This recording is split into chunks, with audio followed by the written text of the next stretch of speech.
3CA Real Estate. I am a realtor in the state of California. In this video, I will go over the most recent presentation about the residential real estate trends and outlook done by the National Association of Realtors Chief Economist Lawrence Yun at the Residential Economic Issues and Trends Forum 2023 as part of the 2023 Realtors Legislative Meeting. So why should you watch this video? You should watch this video if you are planning on buying or selling a property, if you are a real estate investor, or if you are interested in learning more about the real estate market. Let's get into it. As you can see, here is a 33-page presentation, and there are two parts to this presentation. The first part is about Fed raises interest rate. The second part is about the housing market being held back by the lack of inventory. However, I'm going to only go over the pages that I feel that are important to you. We'll start with page 4, tightening Federal Reserve policy on short-term Fed funds rate. Since March 2022, here, Federal Reserve has been consistently doing quantitative tightening, or QT, on Fed funds rate. Another way of saying this is they have been tightening the money supply on the market. As you can see, they have been consistently raising rates, and we are currently right here. So how do they tighten the money supply? They do it by increasing interest rate, or Fed funds rate. When interest rate is increased, it's more expensive to borrow money, making it harder to borrow money. As a result, there is less money going around and exchange hands. We call this quantitative tightening. As a matter of fact, the Fed recently raised another 25 basis point this last Wednesday, July 26, to 5.5%. The next slide shows inflation is coming down already. This chart shows inflation has peaked around July of last year, 2022, and has been calming down, which shows that the Federal Reserve is doing its job and is able to get inflation to go down. Page 6 talks about the reason inflation is the highest in 40 years since 1970. As we can see, we are currently right here. Our recent inflation is the highest in 40 years. The other previous high inflation that we had was in the 1970s, and we had inflation that were higher than 10% and closer to 15%. Next slide talked about rents, costs on apartments and single-family homes. Still have not calmed down yet. We are currently right here. This chart shows the rent costs have been consistently going up and shows no sign of breather, despite inflation is going down. Next slide. This slide talks about the robust apartment construction, a 40-year high. Construction of apartments is robust and at the highest in 40 years. However, rent is still high. Normally, when there is more supply on the market to meet or exceed demand, there should be a decrease in price. It is not the case here since rent is still at record high. Page 11. Page 11 is interesting. The Chief Economist Lawrence included this chart to show that the federal government's debt payments exceed the income it generated from tax receipts.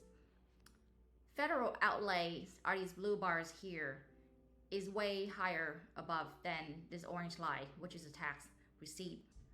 So it's showing you that the federal government is spending a lot more than is actually the income that it generated from taxes. That's good to know, isn't it? Next slide. National debt at $31 trillion. They're talking about cumulative of all deficit. We are currently right here at all-time high for national debt.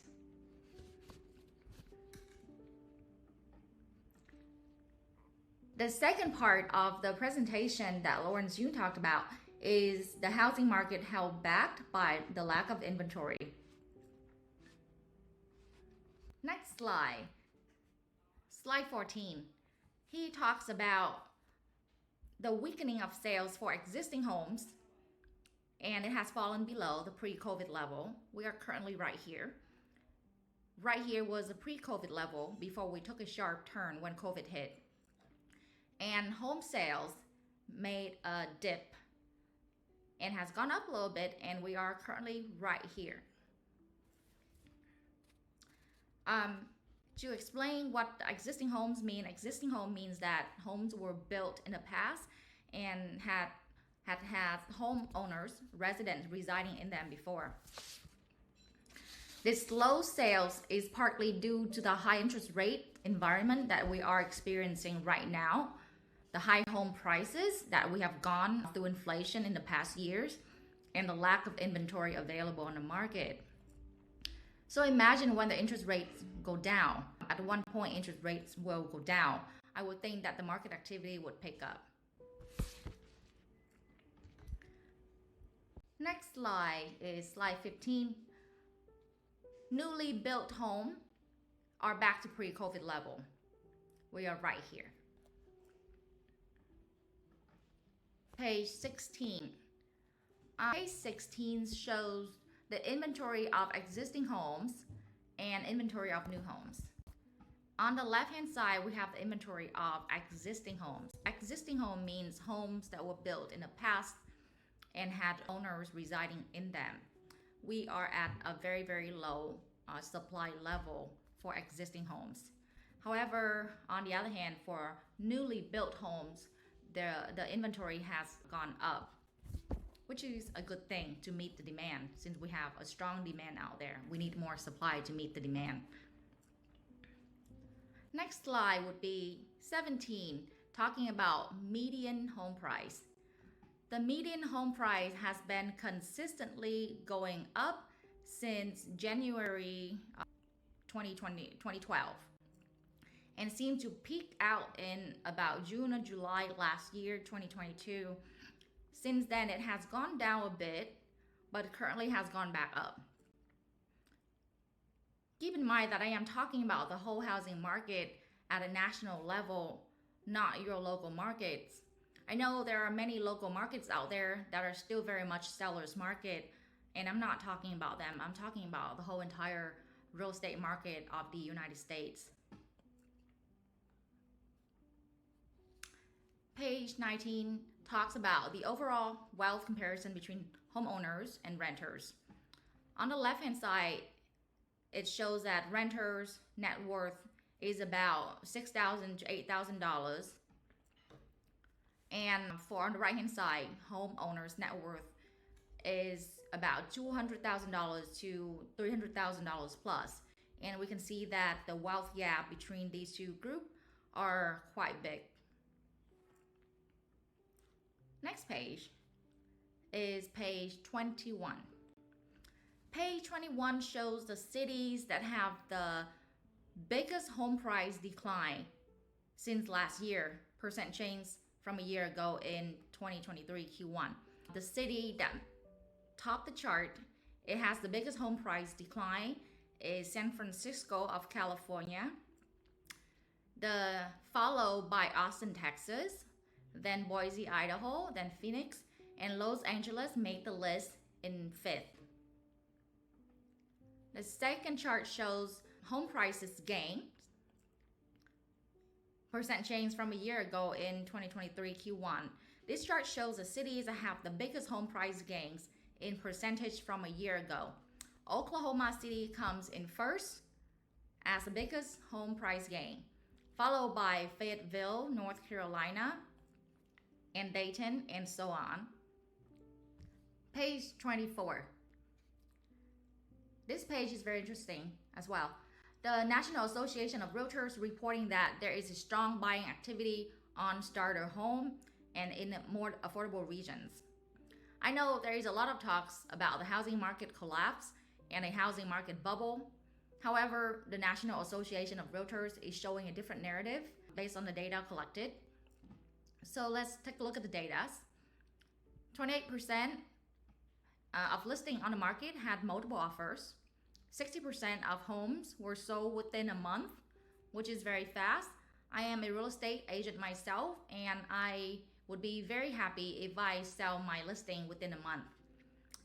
Median days on the market were 29 days, fastest if excluding COVID years. And he's posing a question, the price reductions bring buyers back? Now home prices rising? Is it possible that price reduction have brought buyers back to the market? And that's why home prices are rising. I think it's very possible. Page 24. The next page, which I like very much, the next page talks about the distressed properties. There is currently a very minimal level of mortgage delinquency rate in America, at least 90 days delinquent. Going back to the talk of a housing market collapse, the data just doesn't show that. There isn't a high level of delinquency of properties to collapse. We are currently right here, which is very low mortgage delinquency rate. The previous peak that we had was in 2020, which were a lot higher than what we are currently at. Next slide, slide 30, mortgage rate forecast. The Freddie Mac and NAR forecast that the mortgage rate will peak out this year, 2023, and will come down next year, 2024. I know right now there's a lot of listeners that are thinking, if mortgage rate will come down next year, then I'll just wait till next year to buy a house. I will caution you that the market may change when mortgage rate goes down. There is still a high demand for houses where many buyers are priced out of the market due to high interest rates. A drop in interest rate will renew the buyer demand and bring them back into the market, and possibly make the market more competitive to buy houses again, where we might have multiple offers for one listing and houses may go up again. Next slide. This slide talks about total home sales. Total home sales include new and existing homes. National Association of Realtors forecasts and Housing Urban Development are forecasting that the total home sales will bottom out this year, 2023, or is bottoming out this year, and will return to the uptrend next year, 2024. So you may wonder, what are the reasons why home sales will pick up next year? It may be because of multiple things. It could be there will be more supply on the market. It could be that interest rates are going down and therefore more people can afford houses again, or it could be both. This slide will conclude the presentation. I hope that the information was helpful to you. I hope that you are more informed now than you were 20 minutes ago before you watched this video. If you have any question, feel free to leave them in the comment section below and I will try to answer them. Thank you very much for watching, and I hope to see you in the next video. Bye now.